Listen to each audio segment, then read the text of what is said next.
intently to his extremely well-crafted and reasoned arguments.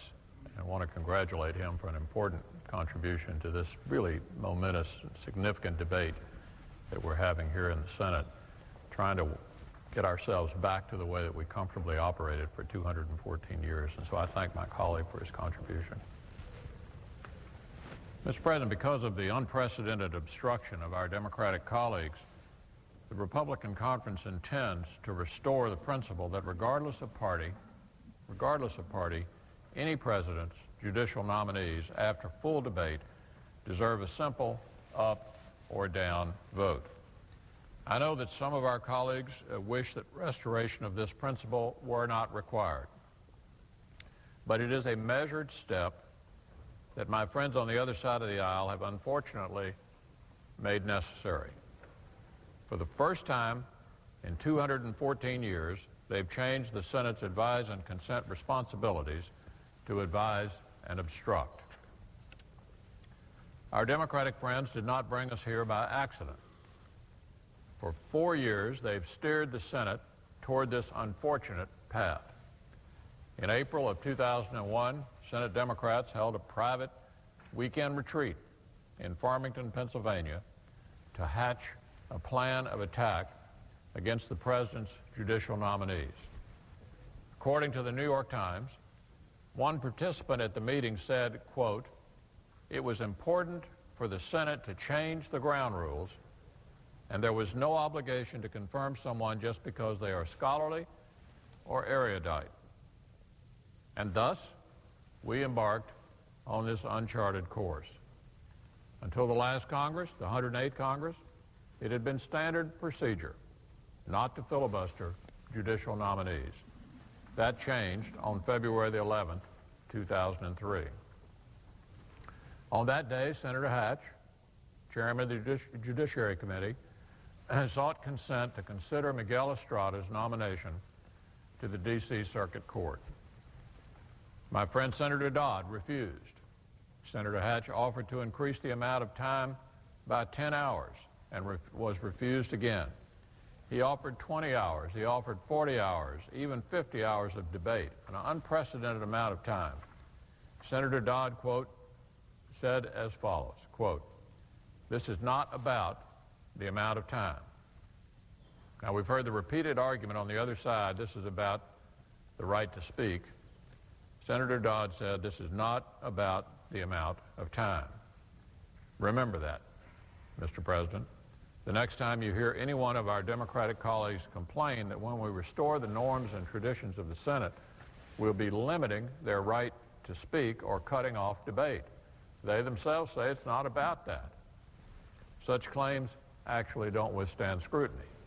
I could not agree more with my friend from Connecticut when he said this current impasse is not about the amount of time available to debate.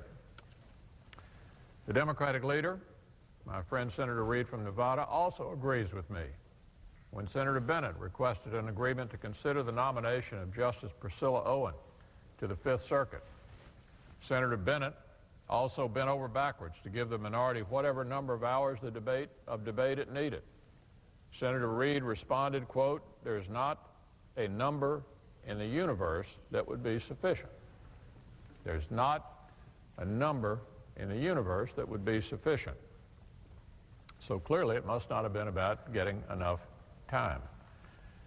Our Democratic friends went on to block several more reasonable requests to consider circuit court nominations. So it's clear, Mr. President, the Democrats do not want more time to debate.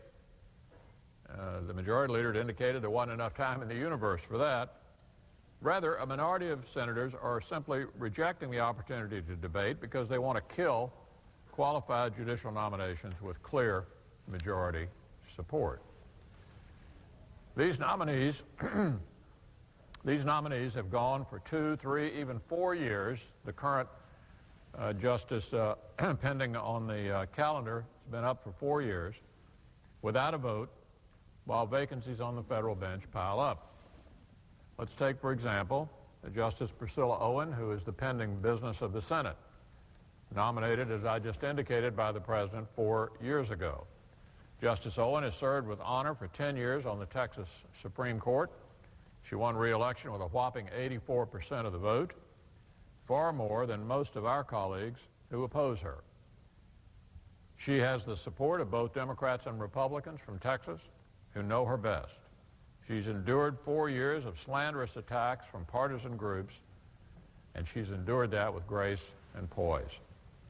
All of that meant nothing once she landed in the crosshairs of the Senate's obstructionist minority. We've devoted 17 legislative days to discuss her qualifications, 17 days. And we've held 4 cloture votes on Justice Owen's nomination in order to allow the entire Senate to pronounce its collective judgment on her qualifications. But a minority of senators is determined to deny the Senate the exercise of its constitutional duty. All 4 cloture votes have failed. On May 1st, 2003, cloture failed on the Owen nomination by a vote of 52 to 44. 1 week later, it failed 52 to 45. On July 29th of that year, it failed 53-43. And on November 14th of that year, it failed 53-42. For every one of those votes, Justice Owen had a clear majority and, in fact, bipartisan support. But some continued to do the unthinkable. They continued to set the precedent that only 41 senators should have the right to dictate to the president who he or she can and can't appoint to our federal courts. Justice Owen is not the only person they have obstructed. In the 108th Congress, an obstructionist minority blocked the Senate from giving its advice and consent a record 20 times. 20 times. 20 votes on judicial nominees were held, and 20 times a minority of senators refused to let the Senate discharge its constitutional duty to render advice and consent. 20 times, Mr. President, 20 times in the 108th Congress, they stopped a judicial nominee who clearly had a majority bipartisan support from receiving the courtesy of an up or down vote. They filibustered 10 different circuit court nominees within 16 months. This is completely without precedent. And it's also not fair.